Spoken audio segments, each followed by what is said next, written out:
Hi, everybody. Welcome to the weekly BrightID AMA, where you can ask anything you want about BrightID, and we have a discussion with our community. So what's on people's minds today that we can talk about with the community? Any questions, anything, any topics that are interesting to you right now?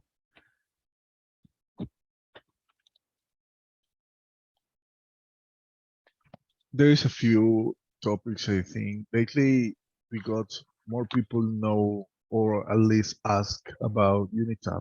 Lately, I see that there's a lot of people interest in Unitab, and I don't know exactly why it is, but any Well, thoughts I on this? mean, Unitap is an interesting thing. Yeah. Because it's awesome.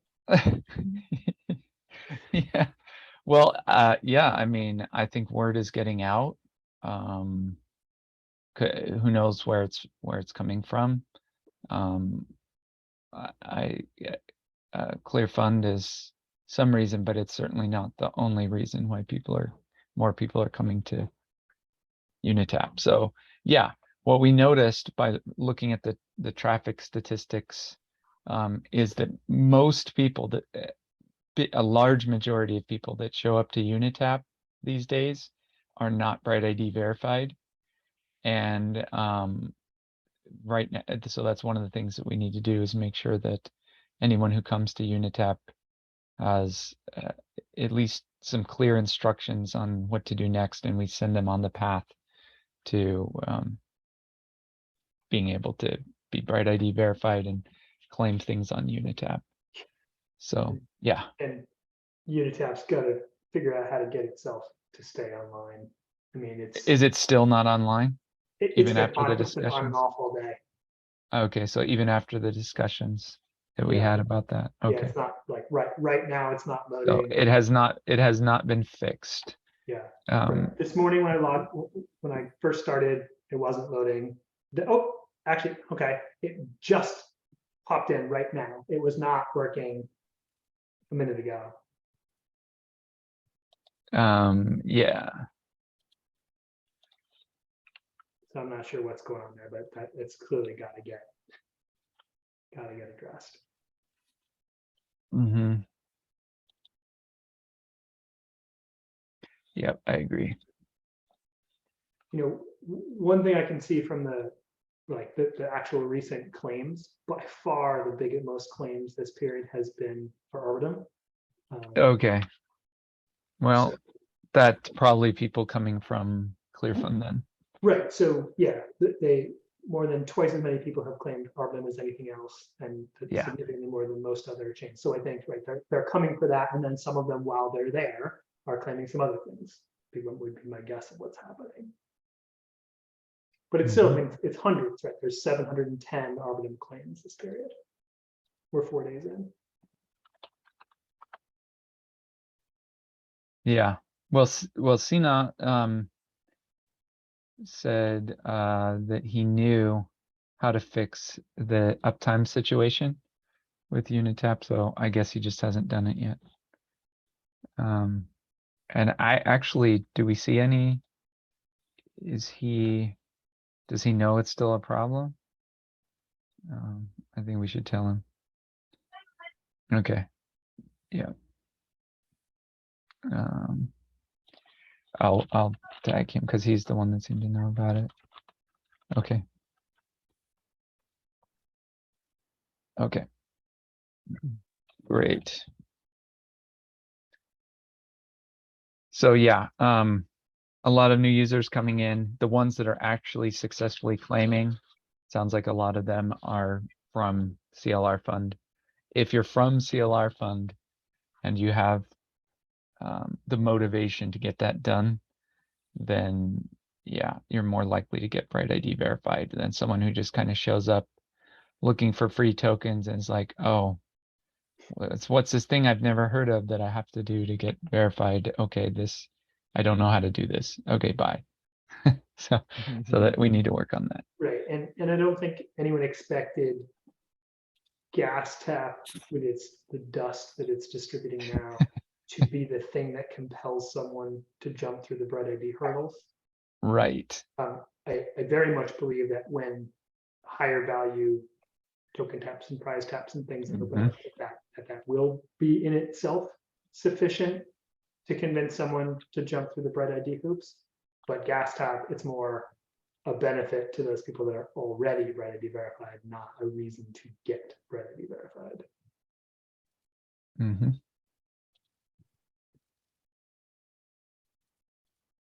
And I think it's maybe worth it to tell that we always welcome help with the funds on Unitap, because I mean, people don't tend to think about how these things work, so just they don't use it. But maybe if there is someone seeing this video on YouTube or something like that, that hey, I like to help with this kind of thing. There is a button to make donation, right? Directly to the Unitap faucet. So if you want to help, every help is welcome. Yeah, please do. And we can, if people donate, if the reservoirs get bigger, then we can increase the amount we give to everyone, which makes it all more compelling. It's less important on the gas tap because we're not trying to give a lot. So on most of these are inexpensive networks, doesn't cost much to do a transaction. You know, we're only giving away a penny on XDAI, but that's plenty. You know, you can do 10 transactions for that. So don't need more for that so much. But we would like to be able to not service hundreds of people, but service thousands, millions someday. Yeah. And if you want to run a UBI experiment, there's a couple of different ways you can do it. So actually, I mean, we use the word UBI or that acronym because it's something that we it's like a political topic, but really we're talking about universal dividends. These are small, or not necessarily small. These are just payments that anyone who can collect just for being human. That's a universal dividend. So if that's something that intrigues you, I've heard philanthropists saying that they're intrigued by that idea. So we want Unitap to be like the place where you can go to do that, and it can be in whatever we want to make Unitap so that whatever asset it is that you have that you want to distribute to humanity, you can give it and in whatever kind of with whatever mechanism suits you the best. So you can, if you think it would be more exciting to offer a raffle, a free raffle for anyone who to maybe win a prize that has more value than just dripping to everybody, you can do that with prize tap. And if you want to just give a little bit to everybody, maybe it's it could be a project token that you want to distribute to people, or yeah, so however you want to distribute what you've got, we should have a way to support that, and you can decide how much, how long, how often, if it ends, if it just kind of goes forever, like how big the drip is, you can set those things. So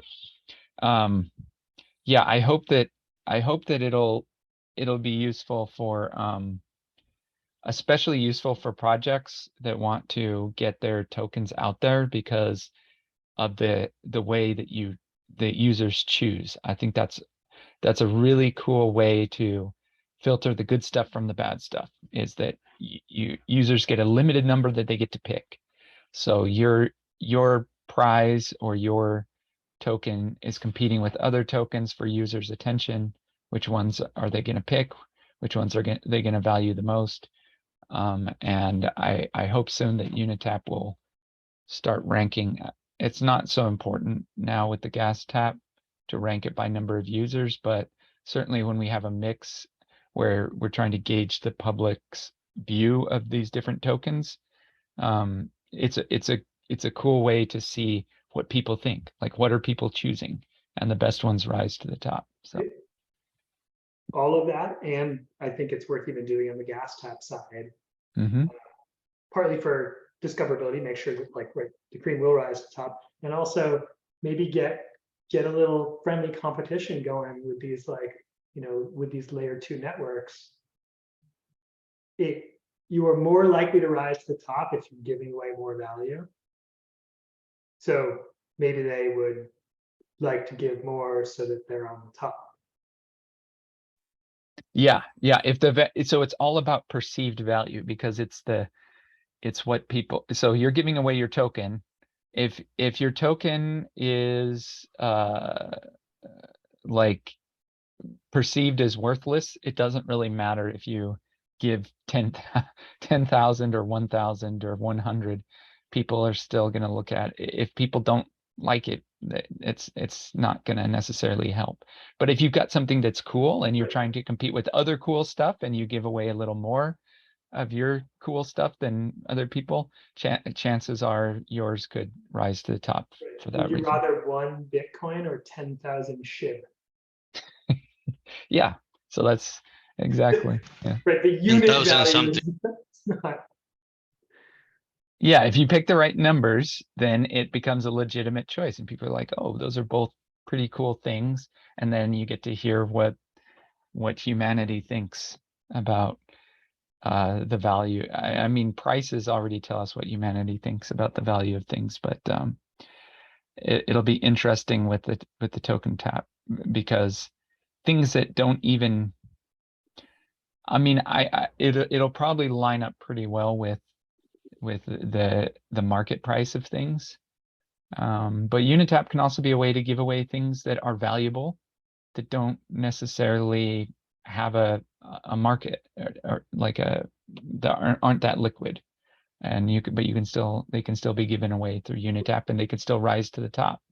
Or imagine if there's a tap where the thing isn't actually valuable to you at all, but it's let's say for every tap that people do for this one, we'll donate 10 cents to save the rainforest. Right? Mhm. So the person isn't even getting any personal, any direct value, but they're supporting the cause that they care about. Wow. The person that like set that up says like, for every time this is claimed, we will support this other thing. Yeah. I We like never that. talked about that before, but I don't see any reason. I don't think we talked about that before, but cause tap is really cool. So if you want to see like how, if you want to gauge how the public ranks your cause with other causes, and yeah, that's cool.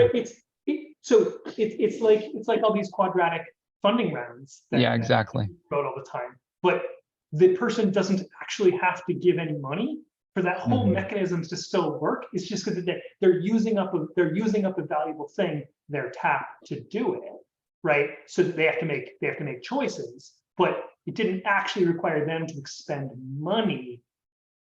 Like right now, so in the ETH CLR round, which is the Columbia CLR round, which is going great, 4,500 contributors. Most giving small dollars, but like there's a bunch of transaction fees involved in that. I made mine. You got to do a variety of transactions.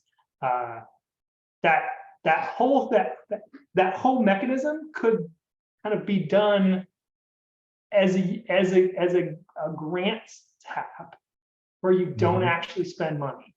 It's still right, because there's $250,000 from EF, and there's only been 2,700. So like it's already a 9-to-1 ratio. What difference does it make if it's 100-to-1? Yeah, that's interesting. So what's the incentive for people to add their cause? Is it because so imagine that you're the person that has pledged to donate.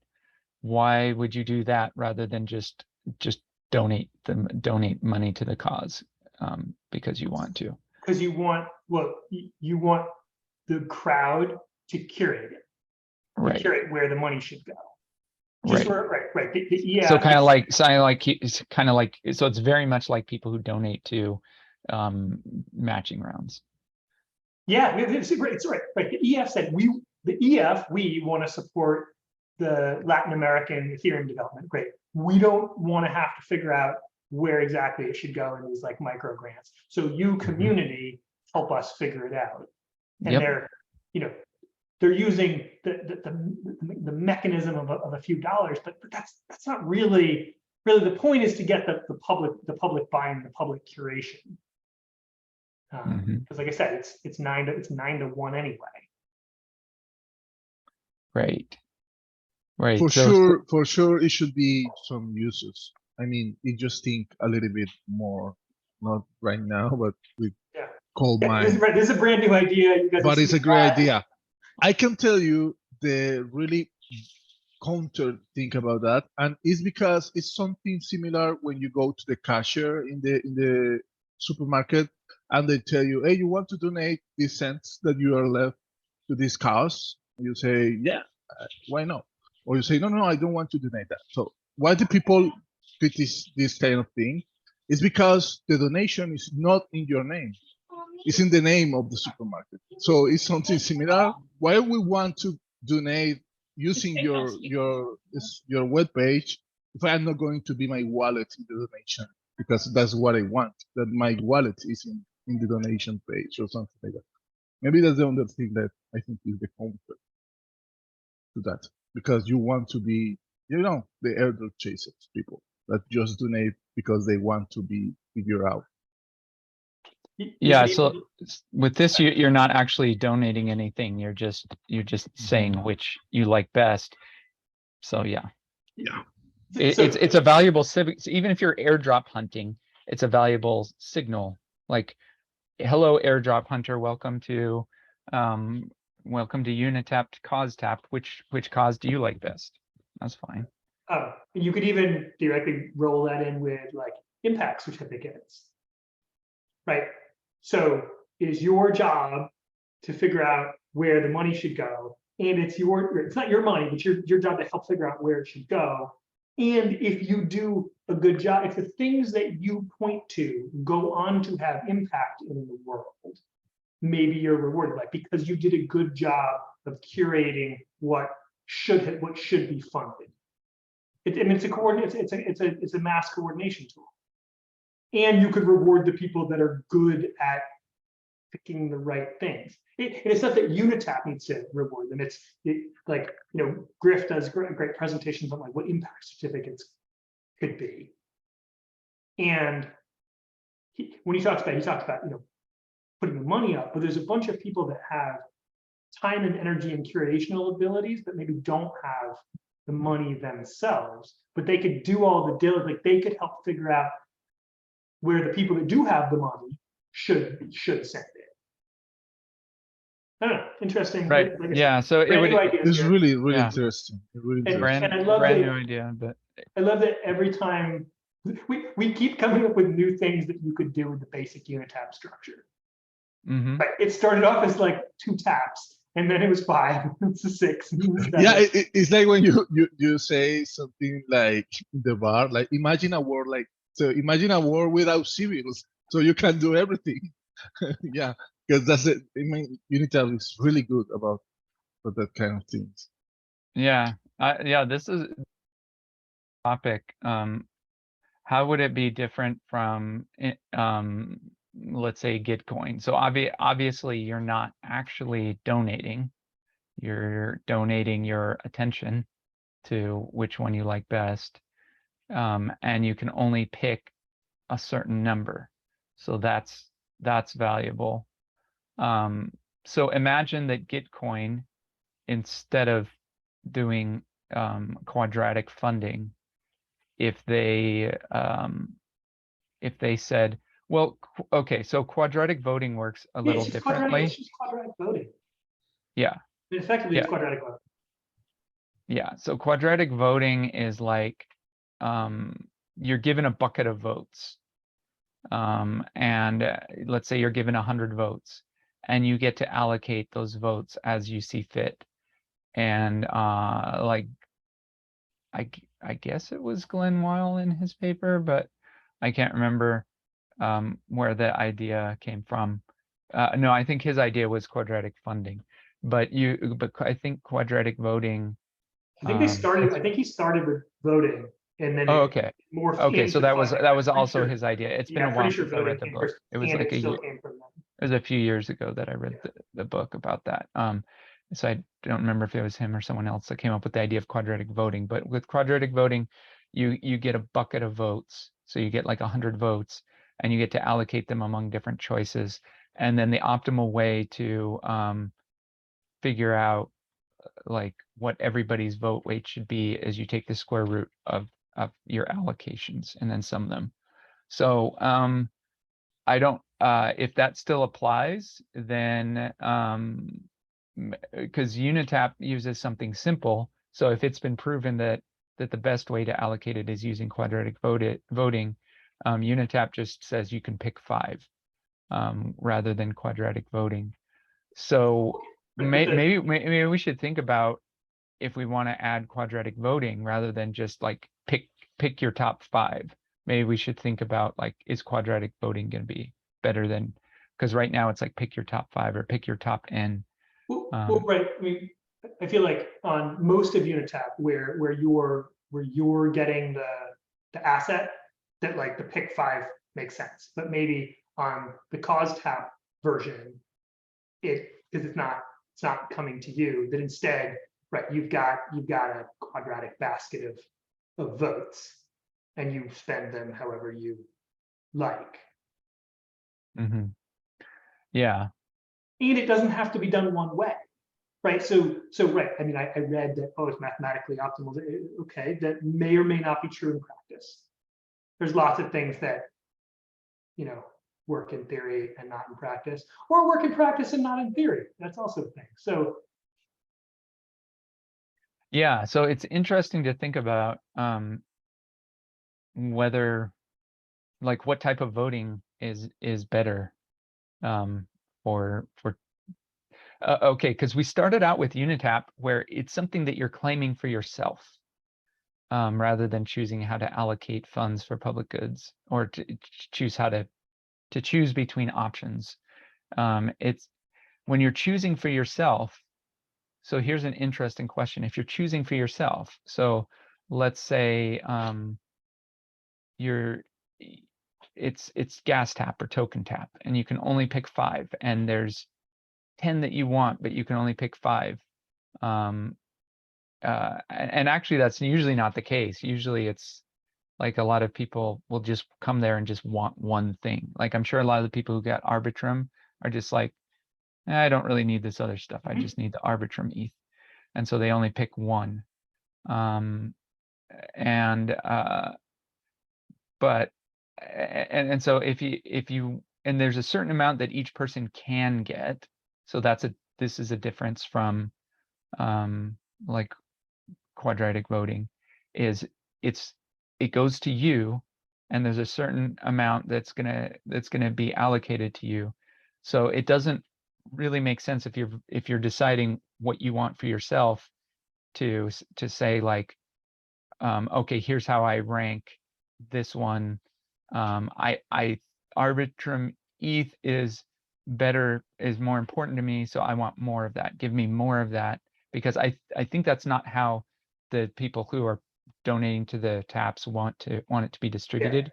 They just say like, this is how much it is per person. It's not like, because you want this one more, you can have 3 times as much as this other one. Whereas if you split your vote, you don't get as much of each of them. I don't like it in the model of when we're getting to the person. Yeah. That's not what it's for. It's for when you are helping make a funding decision that's not benefiting you. Exactly. Yeah. So that's what I think too. But having said that, yeah, so that's interesting. So when it doesn't benefit you, you're not collecting any tokens. It would be interesting to look at quadratic voting as the voting mechanism. And if we do that, then we're basically not doing anything new. It seems like we're just using it as also as a way to allocate Well, so matching funds. can you give any examples where people are using quadratic voting to determine funding priorities? I can't. Right. I They like think did an you. experiment in Colorado state legislature, but like in the Web3 space, we've got these quadratic funding rounds, but nobody's running a quadratic voting round to determine where the funding should go. And there's a whole bunch of ecosystems, grant programs, things like that, that have funds trying to figure out how to distribute that. I mean, I don't want to go Yeah. too deep into this. Okay, that's fine. We don't have to go too deep into it. It's just interesting. No, it's interesting to think about. It's interesting to talk through, like, what's the difference between when it's benefiting you, when it's benefiting someone else. What's the difference when it's benefiting or what's the difference between quadratic voting versus quadratic funding when you're choosing how to allocate funds? And is this so the examples that we talked about are like where the donor or the major donors, the people that are putting up a lot of money, would like other people to help decide how to spend their money. It's like, help me spend my money. I have 10 choices. Help me spend among these 10 choices. But So yeah, the otherwise, I think is really cool hit meter for your project. If there is 10 tokens to claim and you only have 2 or 3 to choose, and your project is getting to choose, so you feel like that your project is worth. I mean, because I think that the otherwise is really important to be know. I mean, when you have different choices for tokens to claim, right? That's when Philip said that before. So I think is perfect for a kind of allocation to the people, because you want to give allocation, you want to distribute your token, but you want to give that to the people that want to have it, not to everyone. So the thing that you can choose from free options is for you. I mean, when you get it for you. But it's different when you are choosing for other people because you don't care. You are just like click, click, click, and finish the thing. But I'm talking about a lot of people. There will be some guys that is going to read project by project, see this is good, this is bad. The professional curators, like Philip said. But if everyone have this power, the most thing that is going to do, or not clicking anything, or they just click to waste what the power they have to create, but they're not going to read. So it's not like the same when you are claiming for you that you are giving to the people. So I think it's not a good hit meter for your project that the people is yeah. And I think I see that in I see that kind of thing in Snapchat. Snapchat, when the DAOs make votations, they give you different options, and you can choose sometimes 2 or 3 options. I think, if I'm not wrong. So the people, I personally bought some of that, and really I just click for giving a click. I don't read what they have to do because each option has like 10 paragraphs to read, and if you choose this is going to happen. If you choose this is going to happen. And I just want to go click, click, click, and buy something like that. I think is going to happen. Yeah. So, yeah, I don't know if if there was a philanthropist that wanted to decide how to spend their money, I think I would rather encourage them to donate to universal dividends and let individuals collect and then decide how to make their lives better with the money that they're getting, whether they want to be a prize raffle or a or like something that everybody gets a little bit of. They're both great options. But so I would rather have, so let's say someone had $1 million they wanted to give away to humanity. I would rather them do that then say, okay, here's my top 5 charities. You, humanity, pick. Do you want to give to like alleviating hunger for children? Do you want to give to like the disaster relief? Do you want to give to curing diseases? Yeah. I mean, I think there's already ways to do that, and you could probably already guess like, okay, it's going to be split approximately 5 ways between my 5 great choices for charities or whatever. And I would rather have people give to, I would rather to enable people to give to universal dividends to humanity. I want to see more people doing that. I think it's great that I think it's better to donate to charities than not if you're sitting on a lot of money. So I think it's good that people who tend to accumulate money also like to give to charity. But I like the universal dividend option the best, and I want to make sure that that's, at least for me, that's the one I want to promote for people to use. Any thoughts on that? I mean, you know, I'm very much in the camp of universal dividends for all people. There's also not everybody wants to do it that Yeah. way, like with their money. So, Right. but it's like, but imagine, all right, what I deeply care about is literacy. Like, that's my pet issue. Okay, I have $1 million that I want to be used for literacy. World, tell me how to dole out this money for literacy, and maybe even like put the projects, like have an open platform for projects that can go on. I maybe have never heard of most of these projects. Yeah. And then like let the crowd curate that list to figure out where my funding should go. And it's right, because what I care about is literacy. I'm not trying to provide basic income. That's not my point. My point is to improve literacy in the world. Mm-hmm. Who knows? We should build the other like 6 taps we've already planned before that one. Yeah. I'm just trying to explore like how groundbreakingly important this will be compared to something like Gitcoin that does rounds where it'll say like, okay, this round is for COVID relief, and then they'll have but it requires money, right. Which is So a resource. There's a bunch of people that like, we're like, hey, just give $1, right? Like that's a regular thing we say, right? When Gitcoin rounds come along, give $1 to this grant, that grant, and that's easy for us, sort of rich Westerners, right? A dollar is not meaningful to me. It does not slow me down. My reason for giving isn't because it's going to cost me $1. There's billions of people on Earth that is a gate. So now they can't fully participate. They don't get to decide where these dollars should go. They're disenfranchised. Yeah. But why would we want to disenfranchise them? Yeah. So that's a good case for using quadratic voting instead of quadratic funding.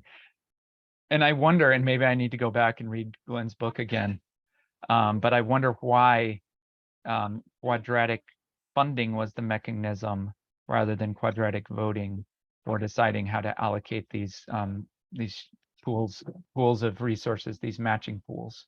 That's a really interesting question. I mean, and is that a big part of it, I think that they were trying to bring in more dollars, right? Like how do I inspire other people to come participate? And one of the frustrations with Gitcoin, the math on the rounds has always been wrong, and in a dangerous way. And I complained publicly many times, both in Zoom and in forum, and I never got any.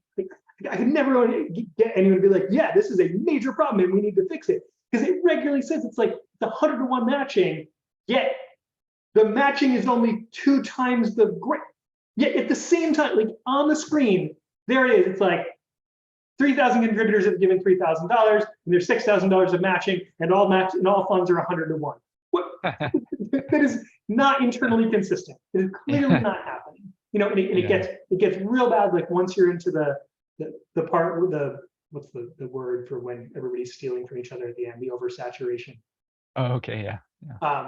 So I think that the idea with the grant is, hey, we're trying to encourage additional grant, and that's fine, good. But like in the CLR round, is a perfect example. That's not the point. Isn't really to get the more matching funds. They only increased the funds by 10%. Like that's not the magic. The magic is that you got 5,000 people to help you figure out how to allocate funds, not that you got $5,000 from them. That was a poor use of time. Yeah. Your focus was trying to get their dollars. That's a good point, because I mean, like CLR found, was mostly a Ethereum foundation that gave $250,000. So what stopped them to choose the projects? I mean, they can do it. They can say, you are going to give it, you are going to get it, you are going to get it. But they stop and think, we don't know this guy, so we are going to let other people choose for us. That's what they say. So it's totally valid, I think. Sometimes there is the money, and sometimes there is no the time to choose or to read. So letting the people choose is a good option in that aspect. Yeah, so it sounds like that this the idea is to open it up to more people who and to not gate people by whether they have a dollar. And Democratic. yeah, and also just to make it for easier onboarding, because I remember the first couple times that, well, okay, so donating on Gitcoin when it first launched was easy because gas was cheap on mainnet Ethereum. When gas started becoming expensive and they started using ZK Sync, I remember my first experience with donating using ZK Sync was like it took some effort to get the money over there. And like if you don't have any crypto in your MetaMask account, you've got to like figure out how to do that. Then you've got to figure out how to get it onto a layer 2 chain so that you can donate it without spending too much gas. All those hurdles, but really all you wanted was their opinion. Yeah, exactly. And So also, on the grants tab, right? They just need BrightID, nothing else. That's the only gate, and they do it one time, and it works across every network, and it doesn't matter where this funding's happening. It's so many fewer hurdles in the way. yeah. So another question is, how do the choices get put in? Is it the people who put up the matching round put up the choices, or can anyone? Because here's the thing, I think if we just were to open it up to anyone who's donating, or any project that wants money, we will get a lot of mismatches, which is probably okay because the mechanism, the quadratic voting mechanism should kind of filter those nonsense projects out. But it seems like it seems like maybe I mean, I wonder why Gitcoin just hasn't done this. Maybe this is just something that is it best to have it in the same place in Unitap so that people can see, okay, I'm already making choices for Unitap. I'm going to make this other choice, which is like a choice on how charitable money is going to be spent.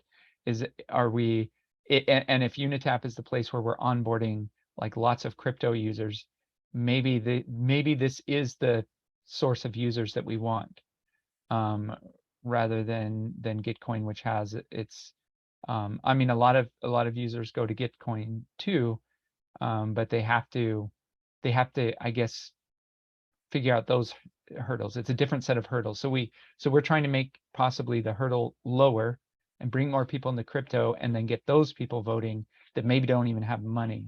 And that would be the differentiating factor between this and say Gitcoin. Does that sound about right? How many people are not going to participate in CLR on Arbitrum just because they've never dealt with Arbitrum before and they don't feel like it? Sure, we gave them the Unitap tool, they can go get the gas, but it's a bunch more stuff you got to do. Yeah. And every and- time you add a new thing you gotta do, you lose people along. Yeah, the fees to cast your final vote on CLR fund is somewhere around $5. Mhm. It might be, that might be an estimate because I haven't actually cast my vote yet, but Sure, you do that. yeah. Have you done it? Have you seen what the gas cost? No, I think it was 0.001, something like that. It was pretty cheap, I think. Oh, so I do it Yulu and was it was telling me really it was cheap. $5. I'll go look at my I'll go look at my transaction. Oh, so you've already Yeah. done it. Okay. Yeah, I did it a couple days ago. But Philly has right. Philly's right. I mean, there is a lot of people right now doing it just because Arbitrum and that all the bullshit about the airdrop and that kind of stuff. If the airdrop for Arbitrum will happen before, and the people is not thinking that it's going to be an airdrop, maybe we will have half the people doing it just because it's in Arbitrum, maybe because they don't want to do it. You get it? So my transaction ended up costing less than it estimated. So it was $1.43. Okay. It was 0.0012.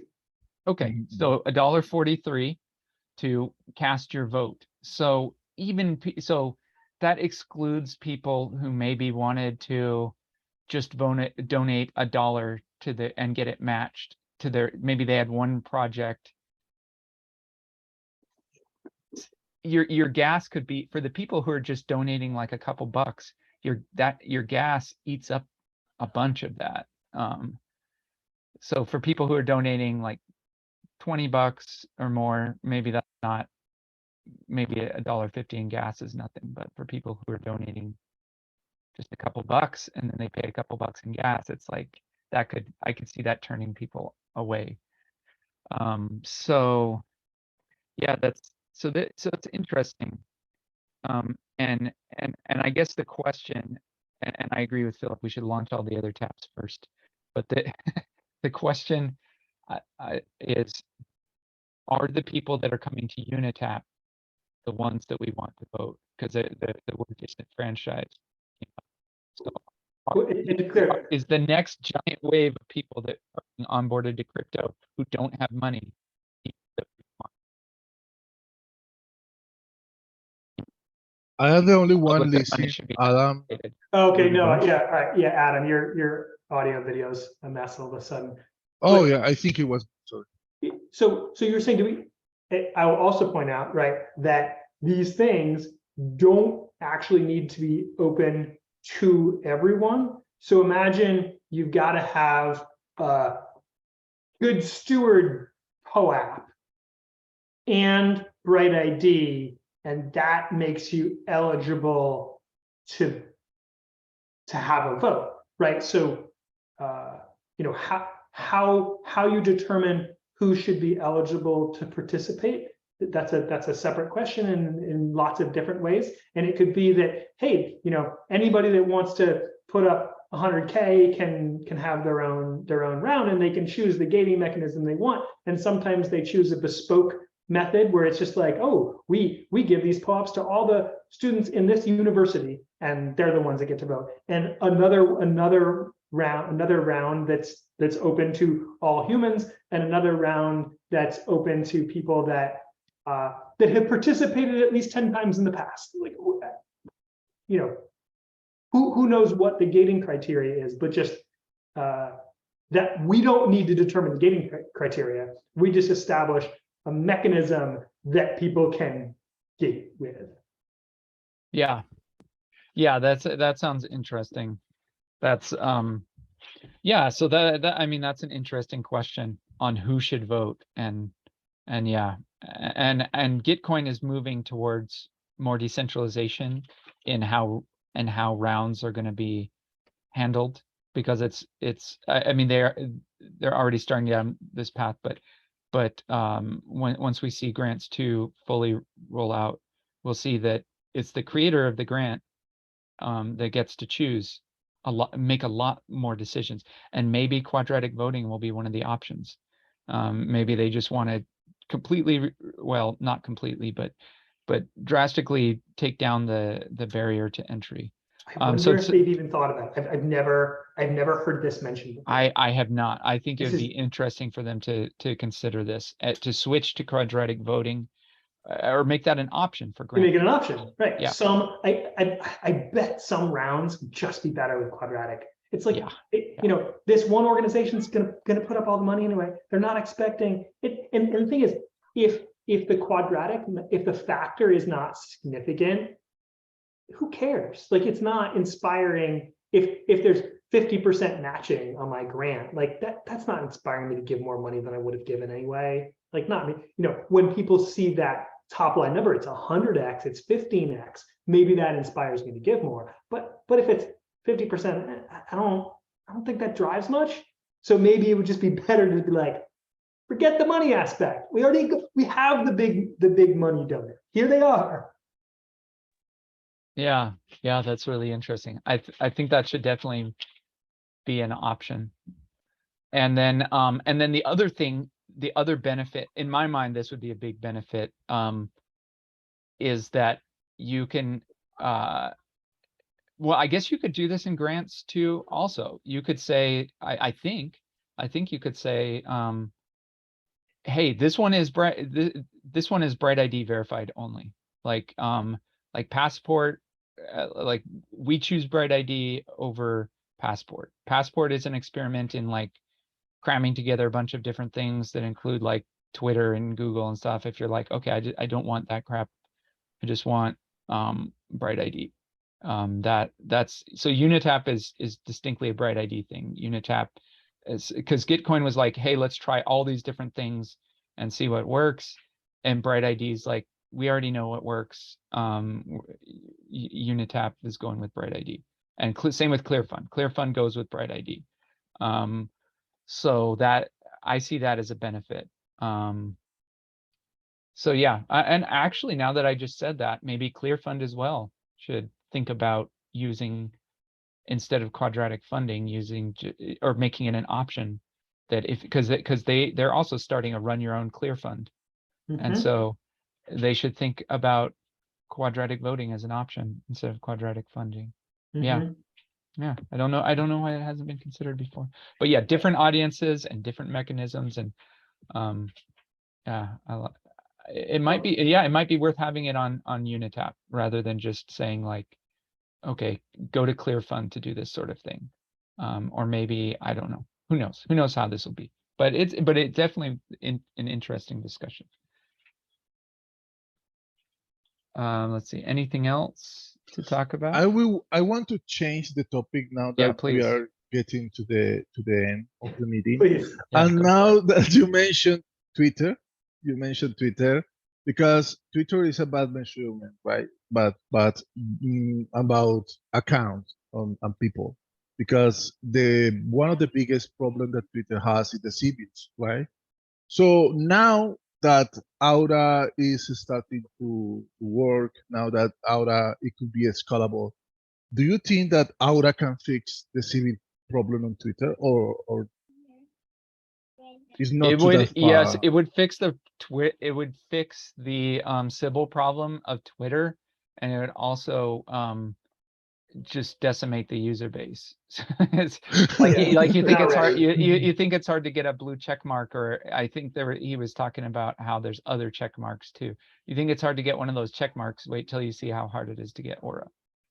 So I mean, we dream of a world where it's like you get Aura without even thinking about it. Like as soon as you realize, it's kind of like kids these days having a Gmail account or something. It's like by the time you really understand what email is, you've already got one. It's like not like your parents set it up for you. Parents did it for you. Yeah, that's how I see BrightID being in the future. But right now we're in this really hard like intermediate phase where it's like, how do we cross this chasm where we go from it being easy or hard to get to be Aura verified to being easy to be verified. Yeah, I'll say, so imagine that, we talk about one of the taps, being a one-time tap. Imagine that one of the one-time taps on Unitap was $100. I don't know how it gets funded, but just imagine Hmm. all the people that would be like, you know what, I'm willing to jump through a whole ton of hoops to get that. Yep. And then they got it, and then using it for another platform. So like maybe they're not willing to do it for Twitter because it's too Yep. hard and weird, but they're willing to, and now they already got it, and then Twitter lets them use it, and then boom. Yeah, So- and so now Twitter has an orange check mark that means that you've gone through BrightID verification. Twitter's not gonna fund. No, Twitter's gonna sit back and wait until everybody has it, and then they'll think about it. This is how all the mainstream companies are gonna approach it. So we need to figure out a way, something like, giving away $100, that's gonna get people, because like you said, they just got to jump through that hoop once. Once you've done it, it's unlocked for all the other things, and then the other companies will take notice. The Twitters and the Facebooks of the world will take notice once a lot of people already have it. But code-wise, I mean, I know that everything is possible, right? But right now, in the state of the what is happening in Web 2, Web 3, and the state of Aura project and BrightID project, code-wise, it's really difficult to integrate it to platforms. It has to be a redo of everything, or it's really easy. No, it's really easy. I mean, once people are, the hard part is, having had lots of conversations, the conversation killer is always like, okay, another hoop that my users have to jump through. I'm already paying like $1 or $10 to acquire new users. I can't afford to put them through another hoop. That's what kills it. And so if you just tell them, hey, there's already a billion BrightID. I mean, you don't even have to tell them.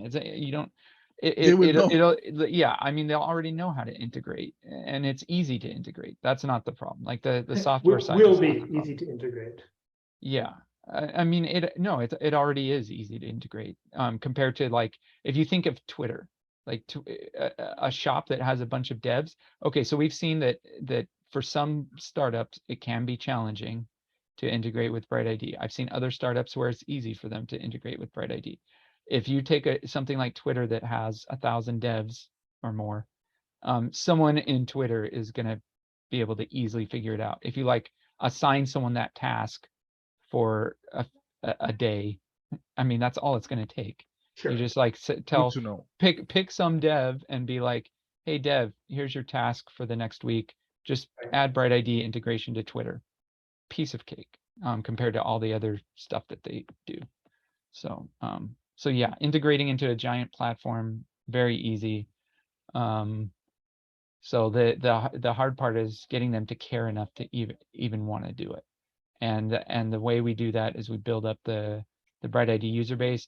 And Philip's exactly right. They've got to care about the thing that they're being onboarded, because even if like Twitter or Reddit said like, hey, we love BrightID and we're launching the ability to get the orange check mark, people are going to look at what it takes and be like, nah, it's not worth it to me to get the orange check mark. I don't care. Ooh, we could say, just give us your social security number and name and address, and we'll give it. They'll line up to give that shit away. Well, yeah, if there's money involved, I don't think people would do that. See, I'm not suggesting that, by the way. Yeah, I know. This is a joke we make. Yeah, it's a joke. So if we give away something, well, Disclaimer, that's the thing. please. That's the thing is people like okay, so if you see the value of having a Twitter check mark, then you'll pay $8. If you don't see the value of having a Twitter check mark, no amount of like convincing. I don't think you can really convince people like why it's so important to get a BrightID check mark to actually do it. Or maybe you can. I don't think so either. I mean, for years now we've been using it's like a passport. You know, you're not excited to get the passport. You're excited for where it lets you go. Yeah. Yeah. So I mean, if there was suddenly awareness of like how much better of an experience Twitter is with BrightID as a check mark, yeah, maybe people would jump through the hoop to do it. But I don't I don't see this awareness happening. What I see happening is there's something that people want, like $100, and they figure out how to do it because of that. And then their awareness grows after they've done that. Then they start to realize, well, I've got this thing anyway. What else can I do? Oh, cool. Like I get this free thing. Like I don't have to pay $8 on Twitter. I Well, just get this for free. I ask you the question not just to think how to do it, but more to think about the scalability of BrightID project right now and how far can it get right now where the things are doing. So I think it's fine that you are thinking how to do it, more that it's possible to be there. So it's really good to know that BrightID could be a solution for big platforms already. So it's just they want to jump in. So it's good to know that, I think, at least. Yeah, the thing is, BrightID can grow with a platform that's growing. So if you so think about Facebook when it first started out, right? So when Facebook first started out, it was limited just to university students. And not just specific universities. Yeah, right. They would roll out one university at a time. So they started out small. I remember because I was at university and my university wasn't like wasn't in yet, but like people were, it was really, it rolled in the Ivy League colleges first. Yeah, right. And I remember there were a bunch of us like at public universities being like, well, why can't we do this cool thing? And we're at university, and it took an extra, 9 months to come around to the plebs. Yeah.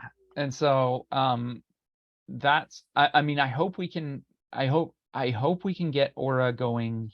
I hope Aura can go at an accelerating pace. I mean, this is the experiment that we're going to face. Is this ramp up so slow that BrightID, I mean, that's going to determine whether BrightID succeeds or fails, is going from like where we're at now to the critical mass where it now becomes easy to get BrightID verified because there's so many other people who are, is that just going to be so slow that it just never happens? Or will it pick up speed and be able to get there soon? Like Facebook went from being just in a few universities to being in all the universities to then being open to everybody, and it did that in a matter of a year or two. Can BrightID go that fast? Can it reach critical mass that fast? Can we like unlock the thing that allows it to achieve that speed? That's and kind of now in Facebook, not only is everyone welcome to have an account, anyone's welcome to have 1,000 accounts. Go right ahead. Yeah. So I would there's a whole bunch of new social platforms springing up around Web3. I love some of the common things that I'm seeing, which are things are like your interactions are being signed by cryptographic keys, way better than Facebook. You can take your social graph with you wherever you want. You don't have to like Facebook isn't going to stop you from doing that because they're making money off of you, and they need to stop you from doing that, otherwise it breaks their business model. These new ones, you can just take your social graph around wherever you want. So they all seem to have these really nice features. All we need is for one of those to take off, and then we just like insert BrightID into it, because it's easier to insert BrightID into something that's got cryptographic keys, so higher quality connection making. Like we just can't do it with Facebook. We can't edit Facebook and turn it into something that uses BrightID the right way. You can't do it. I've even thought about things like writing browser plugins that change your Facebook experience so that you get like a better Facebook or a better Twitter if you have this browser extension that kind of like filters things by whether or not BrightID users have it. But it comes down to this fundamental limitation that those networks are just not open. I mean, they're open in that anyone can join, but like those connections and things like that are just not they're not extensible. Like you cannot, Facebook purposely made it so that you cannot just come up with like, hey, here's Facebook too. It's my new interface for Facebook. Uses the Facebook graph, uses Facebook login, but it looks totally different. It doesn't have ads. It's just my own improved Facebook. Facebook distinctly does not want you to do that. That would ruin their business model. So that's why our hope needs to be with these new ones that are springing up. Yeah, I don't know. I can't predict right now. Some of them seem really cool. I can't predict which ones are going to take off, but I don't know. I really want one to take off. I want people to leave Facebook in droves for one of these new Web3 platforms. I think that'd be awesome. What do you think, Philip? Have you tried some of them? I mean, I signed up for Farcaster. Yeah. Have not dug in deep. Yeah. It looks just like Twitter, right? Yeah. So like it's super easy to walk in there and feel like you know what's going on because it's just like Twitter. Right. From the user experience. So what does it take for people to jump ship? Is it if people like get disgruntled with what Twitter's doing, they're like, so this has already happened with Facebook. Like a bunch of people are like, oh, I hate Facebook. I mean, I hate Facebook. I don't use Facebook. What's it going to take for people to be like, okay, I need to communicate. I need to have a social network, but it's not one of these. It's not Twitter and it's not Facebook. Give me something else. I'm not gonna hold my breath. Yeah. Unfortunately, the majority of the world doesn't care, right. like on the surface, about the things that we talk about all the time. Yeah. So I think, yeah, I agree. And so I don't think that's the approach. I think we can definitely hope that one of these figures out. I don't think we in this room are going to figure out like this problem that people have tried to crack many times. We're not going to figure out like the secret way to do it. But what we can do is figure out things that we think will ramp up. Like I do think Unitap will ramp up. So I hope that that's the way that we get the critical mass of BrightID users. And then once you have that, you can just transfer it to anything you want. You can transfer it to one of these. You can transfer it to Twitter or Facebook or one of these better Web3 social networks, whatever happens to be useful. But I don't think I don't think we know how to make the next social network that's going to like take over for Facebook or Twitter. No, and that's not our job. That's not what we're doing. Nor has that ever been our job. Yeah. Ideally, we hope that whoever does figure out how to do that would like to have civil resistance because it will make the thing better, and they'll use BrightID, the public good open source software, because it's compelling to solve their problem. Yeah, and I am seeing that as kind